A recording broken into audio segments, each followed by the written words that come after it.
ఇండియాతో జరుగుతున్న టెస్ట్ సిరీస్లో మొదటి టెస్ట్లో గెలిచిన ఇంగ్లాండ్ జట్టు రెండవ టెస్ట్లో 336 పరుగుల భారీ తేడాతో ఓటమి పాలయ్యి పరువు పోగొట్టుకుంది. ఏ దశలో కూడా ఇండియాకు ఇంగ్లాండ్ కనీస పోటీ ఇవ్వలేకపోయింది. ఇక రెండవ టెస్ట్ మ్యాచ్లో ఓటమి అనంతరం ఇంగ్లాండ్ కెప్టెన్ బెన్ స్టోక్స్ మాట్లాడుతూ ఏమన్నాడంటే, రెండవ టెస్ట్లో ఓడిపోయినందుకు బాధగా ఉంది, కానీ అందుకు మేమే కారణం. రెండు విషయాల్లో చాలా పెద్ద తప్పు చేశాం, అదే మా కొంప ముంచింది. ఇండియా మొదటి ఇన్నింగ్స్లో 200 పరుగులకి 5 వికెట్లు కోల్పోయినా వారు భారీ స్కోరు చేయడానికి అవకాశం ఇచ్చాం. ఆ తర్వాత మా మొదటి ఇన్నింగ్స్లో మేము 80 పరుగులకి 5 వికెట్లు కోల్పోయాం.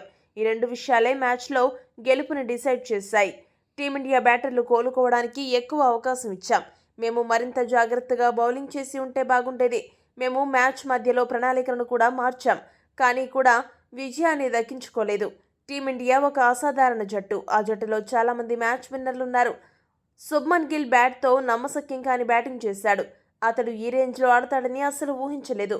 బూమ్రా లేకపోవడం వల్ల టీమిండియా బౌలింగ్ బలహీనమవుతుందని భావించాం, కానీ మా ఊహ తప్పైంది. ఆకాష్ దీప్ అసాధారణ బౌలింగ్తో అదరగొట్టి మా అంచనాలను తలకిందులు చేశాడు.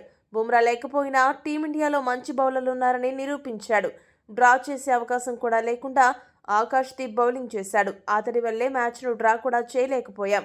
రెండో టెస్ట్లో తప్పులను సరిచేసుకుని లార్డ్స్లో జరిగే మూడవ టెస్టుకు సన్నద్ధమవుతామని స్టోక్స్ చెప్పుకొచ్చాడు. ఈ వీడియో కనుక మీకు నచ్చినట్టయితే లైక్, షేర్, కామెంట్ చేయండి. మరిన్ని స్పోర్ట్స్ అప్డేట్స్ కోసం మా ఛానల్ను సబ్స్క్రైబ్ చేసుకోండి.